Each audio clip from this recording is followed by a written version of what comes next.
можех да имам едно магазинче с две полички, бих продавал, познайте какво. Надежда, надежда за всички.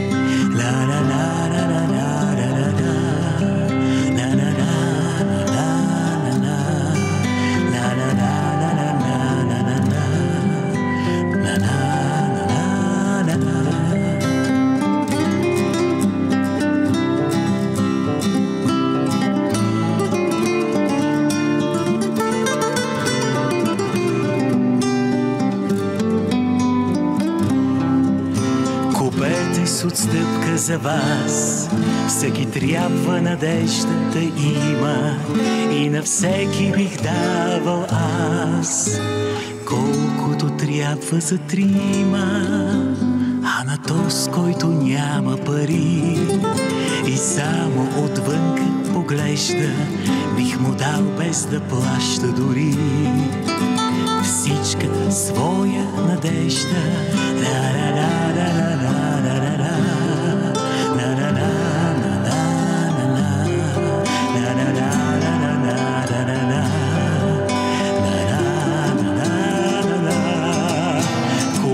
С отстъпка за вас, всеки трябва надежда да има и на всеки бих давал аз, колкото трябва за трима, а на този, който няма пари и само отвънка поглежда, бих му дал без да плаща дори всичката своя надежда.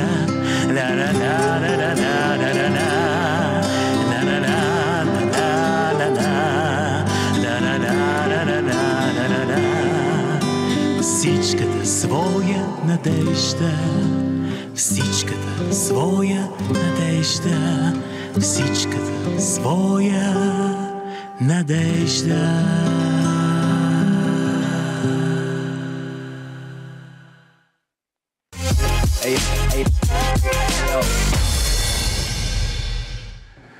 Уважаеми госпожи и господа, във втората част продължавам с една легенда в музиката и човек с една обществена позиция, където много малко хора имат като неговата, защото живота за него е блуз, за него е рок-н-рол и за него живота е надежда, която той предава на хората, продаваща на надежда. Така ли да наречем Владислав Славов? Ами може би аз искам да стартираме с тази песен, защото в тази хубава седмица, когато идват тези велики празници, трябва да помислим за надеждата, която трябва да имаме за утрешния ден. Да бъдем по-добри, да бъдем по-смирени, да бъдем по-удохотворени. Това е най-важното за тези дни. Искам да си го пожелаем и за напред България, да бъдем по-обединени и много надежда да има около нас. Великден е ден, в който хората така живеят с някаква надежда, че утрешния ден ще бъде по-добър и тази песен е много актуална. Но Великден не е просто така празник, според мен. Това е така времето, в което ни обединява. В което ние българите започваме да чакаме чудото да се появи, нали, да възкръсне Исус Христос. Нали, и по този начин и възкръсват и нашите надежди, както е тази песен. Как така оценяваш ти? Аз смятам, че възкръсването трябва да бъде първо сърцето, да възкръсне добротата в сърцето ни. Защото в последно време малко сме разединени ние българите, нямаме това чувство за общност, нямаме това чувство да сме силни, нямаме това чувство да сме обществено ангажирани. Искам да сме силни, да сме можещи и това е най-вече това, което трябва да ни се случва в днешно време. Да бъдем силни и Великден в нашето сърце е най-важното, защото всеки ден е Великден, когато ние сме добри, успешни хора. Значи, направих една сметка, ето виждам тук, нали, църквата, нали, запалените свещи, нали, това създава така една топлота, духовност, нали, обич към хората, създава самата обстановка.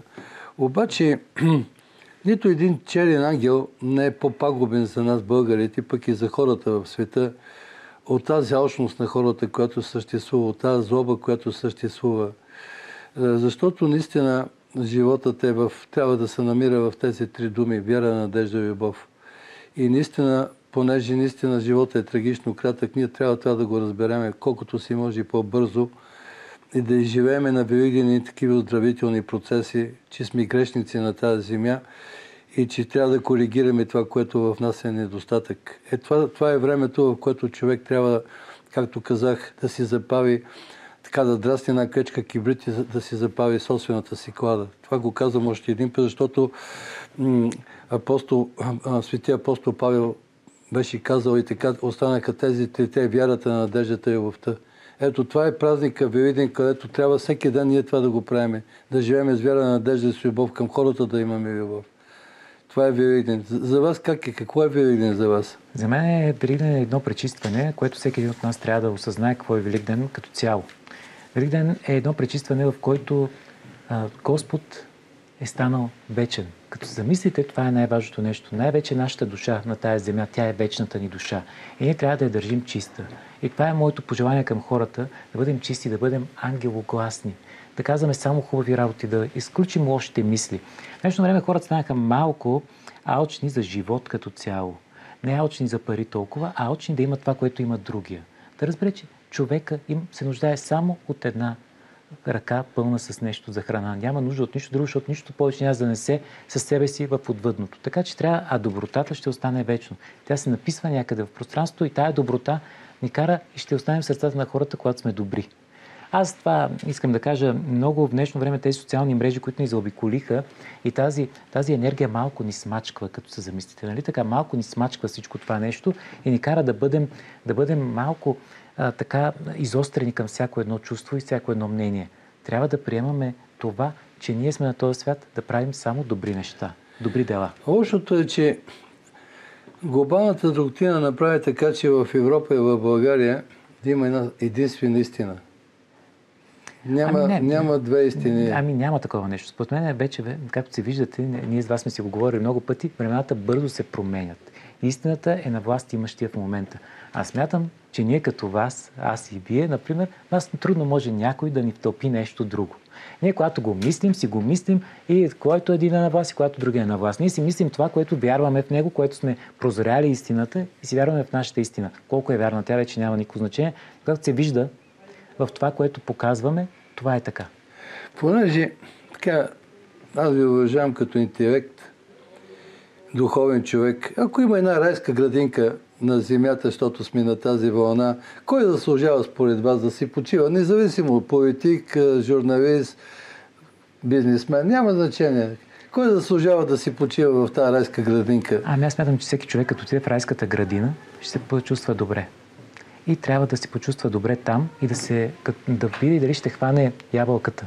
И когато я отхапе от нея, нали, трябва да разберем дали той е грешник и дали иска повече.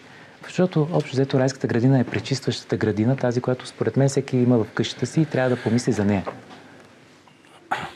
Понеже така създадаха се доста така алчни и нагли хора в това демократичното общество. Създаде ги според мен пространството обаче. Забелявате ли, че малко интернета ги създаде? Ние преди това не ги бяхме виждали, защото около нас винаги имало алчност и злоба, обаче тя сякаш не беше толкова открита. Обаче те сега имат поле да бъдат злобни като цяло. Всеки един човек може да напише всичко, каквото поиска. Може да не те харесва, може всичко, но може да го напише по някакъв градивен начин. Но те го пишат по много злобен начин и това показва, че те имат нищета в душата. Те не са готови да израснали, за да коментират някой. Според мен е усъкътеното образование. Образователната система е съкрушена. Нарочно я съкрушиха, това го казвам неотговорно, за да произвежда младежи, които са удобни за измамите на настоящото време. Направиха, че дискотеката да е християнския храм. Аз не отричам, че трябва да има дискотека, нали, напротив, но не е християнския храм. Отделно направиха чалгата за химна, което не отричам, всеки има право да си избира и чалга и какво е не, но химна трябва да си е хим. И имат съмнително така взаимоотношение младите хора с образованието.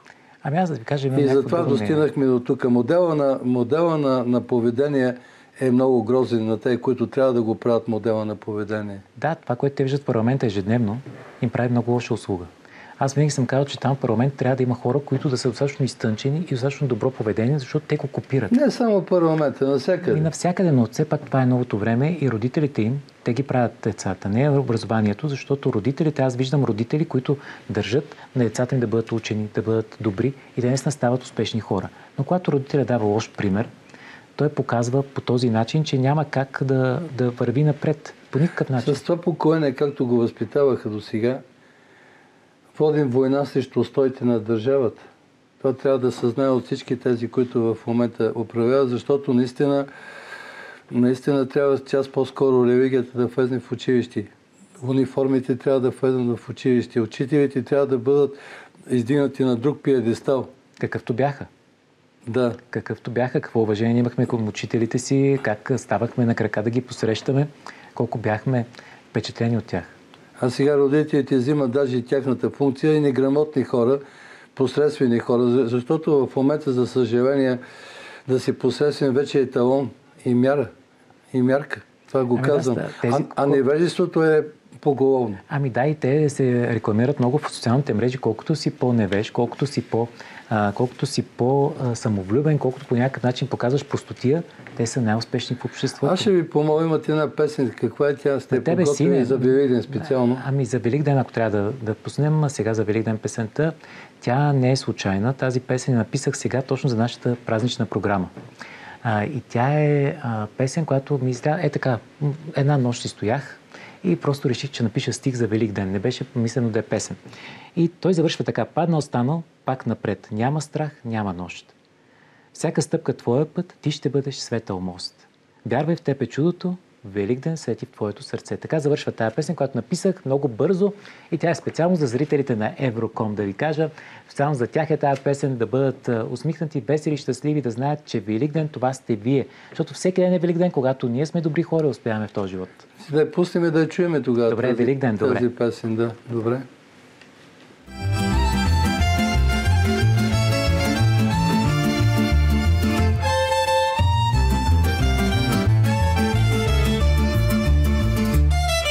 Слънце грее над света, ново утро, нова сила, ти си светлина сама, вярвай, времето те вдига. Великден в нас гори, чудо днес се ражда, всяка болка отмини, нова сила властва. Великден в нас гори, чудо днес се ражда, всяка болка отмини, нова сила властва.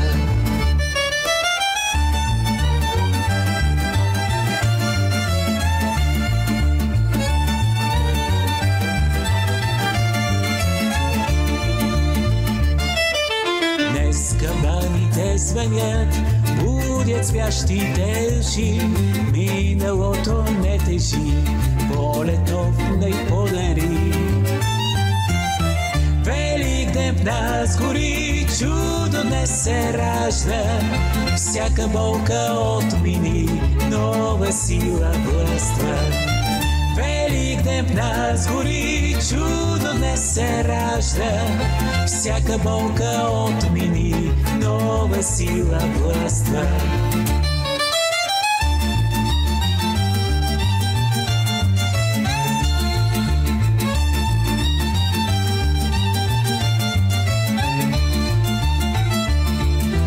Паднал, станал, пак напред, няма страх, няма нощ, всяка стъпка твоя път, ти ще бъдеш светъл мост. Вярвай в тебе чудото, Великден свети в твоето сърце.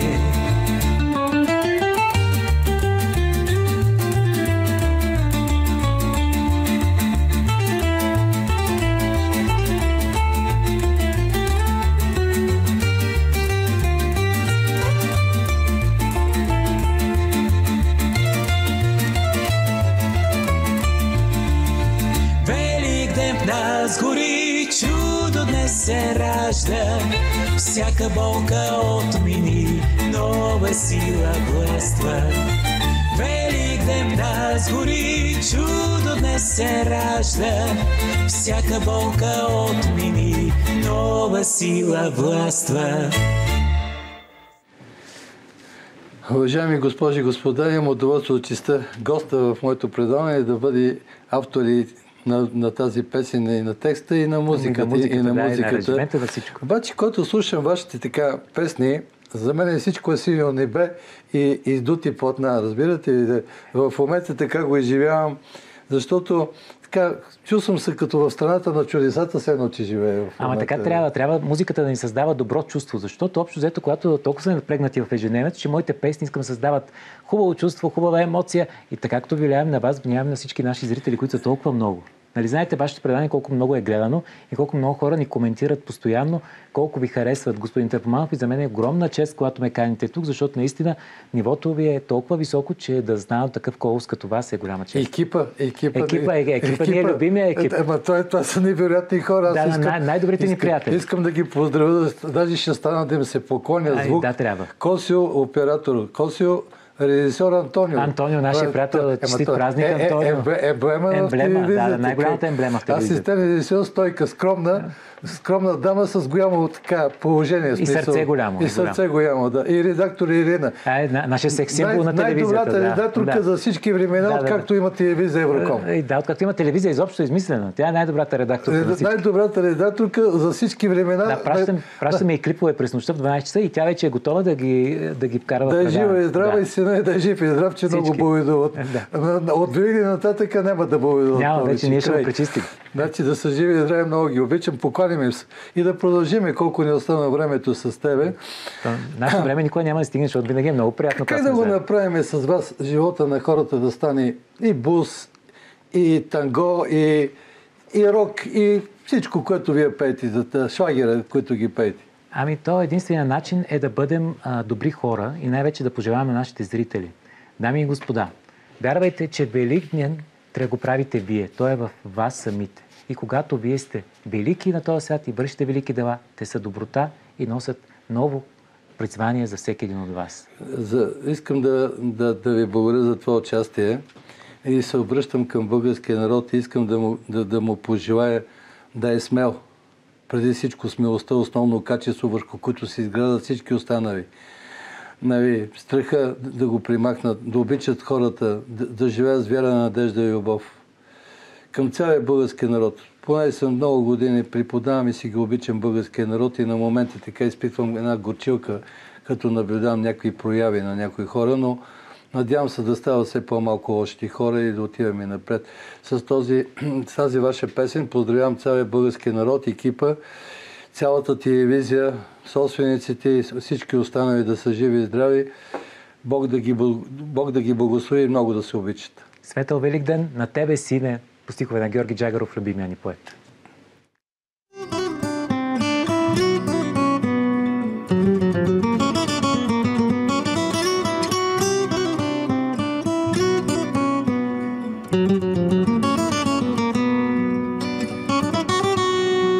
Живота е труден, понякога лош.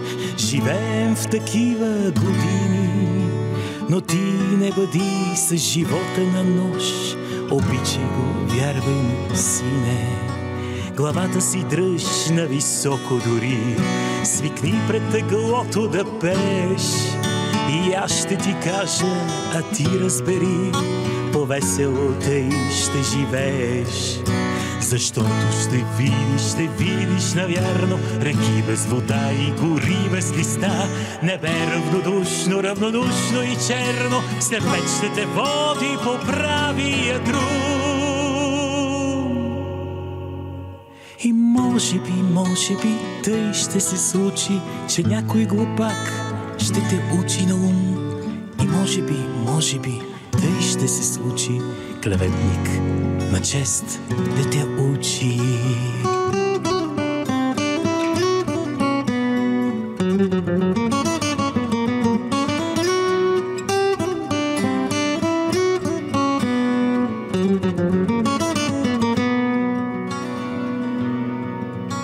Ти плюй на това и напред отмини, за нищо не чакай награда. Труди се без отдих, търси висини и никога духом не падай. С народа бъди до последния дъх, за него мисли не забравяй. Ни долу в кълта, ни на светлия връх, ни в тежки минути, ни в слава. Защото ще видиш навярно реки без вода и гори без листа. Небе равнодушно и черно, степечните води по правия друг. Сред този жесток и нерадостен век бъди едновременно войн и верен приятел и нежен човек. Тогава ще бъда спокоен. И верен приятел и нежен човек. Тогава ще бъда спокоен.